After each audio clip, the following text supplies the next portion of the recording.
नमस्कार, जय हिंद प्यारे विद्यार्थियों। आप सभी का मेरे YouTube चैनल पर स्वागत है।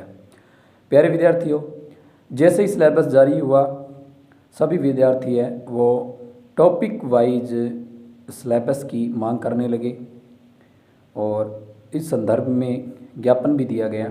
आज उसी संदर्भ में ये वीडियो है, आपके लिए खुशखबरी है कि आज विस्तृत सिलेबस जारी करने को लेकर शिक्षा मंत्री महोदय के नेतृत्व में आज बैठक का आयोजन किया गया। विस्तृत सिलेबस जारी करने के लिए आज बैठक आयोजित हुई। तो प्यारे विद्यार्थियों, खुशखबरी ये है कि बिल्कुल आपको विस्तृत सिलेबस अब जल्द ही देखने को मिलेगा और कुछ सिलेबस में संशोधन भी हो सकता है।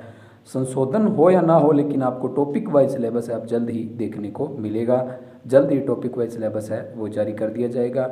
जो सिलेबस जारी हुआ है वो केवल और केवल ये था कि किस विषय से संबंधित कितने क्वेश्चन पूछे जाएंगे, लेकिन अब जल्दी आपको टॉपिक वाइज सिलेबस है वो देखने को मिलेगा। कौन कौन से राजस्थान जीके के टॉपिक आएंगे, साइकोलॉजी के कौन कौन से टॉपिक आएंगे, सब्जेक्ट में कौन कौन से टॉपिक आएंगे, ये सिलेबस आपको बहुत जल्दी ही देखने को मिलेगा। निर्देश दे दिए गए हैं विस्तृत सिलेबस जारी करने के लिए। तो ये आपके लिए गुड न्यूज़ है कि आप है वो अपनी तैयारी बहुत बेहतर तरीके से कर सकते हैं। दूसरा, आज वीडियो बनाने का जो दूसरा बड़ा मकसद है वो ये आपको ये बताना है। बहुत सारे विद्यार्थी कमेंट करते हैं फ़ोन कॉल्स के माध्यम से, कुछ लोगों ने इंस्टा पर भी मैसेज किए थे कि सर ये बताओ, कुछ बोल रहे थे मैं कॉमर्स से हूँ, एडिशनल की हुई है, कुछ कह रहे थे बीएससी से हूँ।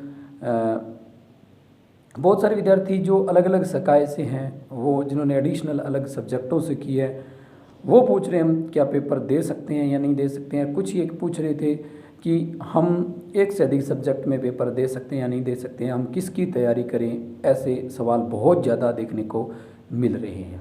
आज उनका सॉल्यूशन मैं आपको बताने जा रहा हूं। हालांकि आप YouTube चैनल पे कमेंट करके अलग अलग YouTube चैनल पे अलग अलग यूट्यूबर आपको अलग अलग राय देते हैं, आप अलग अलग YouTube चैनल पे अलग अलग कमेंट करते हैं, फिर उनमें आपको जवाब भी मिलता है। कुछ यूट्यूबर जवाब नहीं देते हैं।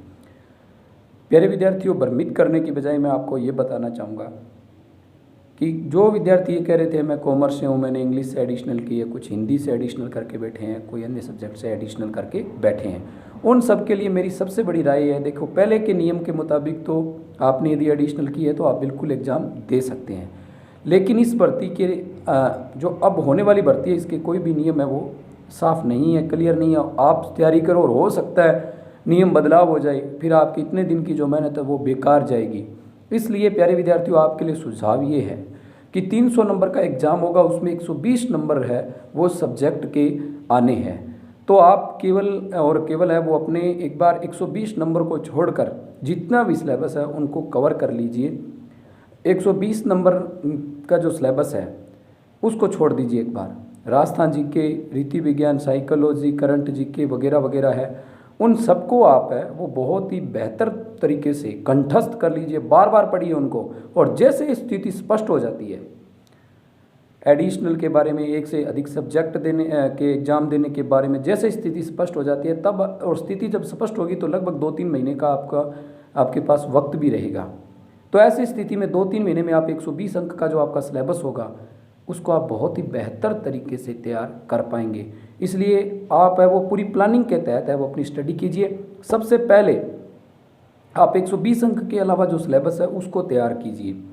उसके बाद आपका जो सब्जेक्ट है उसका सिलेबस आप अंत में तैयार कर लेना।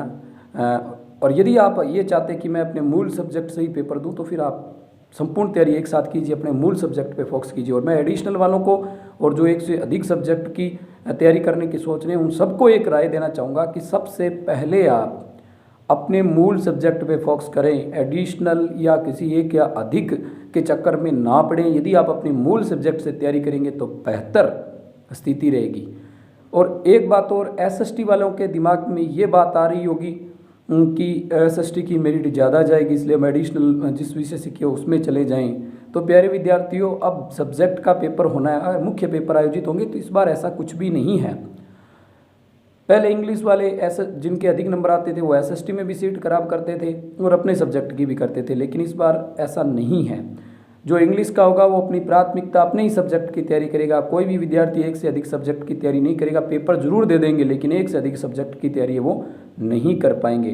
वो अपने मूल सब्जेक्ट पे फोकस करेंगे, इसलिए मेरिट है वो लगभग बराबर रहेगी। ऐसा नहीं है कि एक सब्जेक्ट की बहुत ज़्यादा जाए और एक की बहुत कम जाए, ऐसा बिल्कुल आपको नहीं देखने को मिलेगा।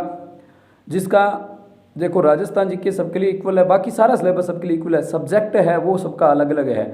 तो प्यारे विद्यार्थियों, आप इस बात को मान के चलिए, या आप किसी भी सब्जेक्ट से तैयारी कर रहे हैं, आपका सब्जेक्ट है वो बहुत अच्छा होना चाहिए, तब जाकर आप वो सिलेक्ट होंगे। और जो मेहनत करेगा उसका सिलेक्शन निश्चित तौर पे होने वाला है, घबराएं नहीं।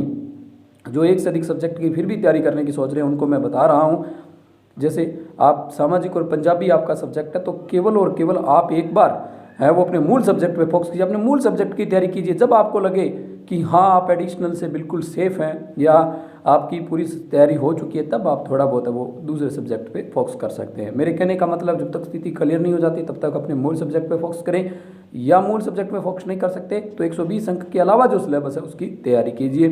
स्थिति क्लियर होने के बाद आप 120 अंक वाला जो आपका जितना पार्ट है उसको तैयार कर सकते हैं। तो प्यारे विद्यार्थियों, आज के लिए इतना ही। जय हिंद, धन्यवाद।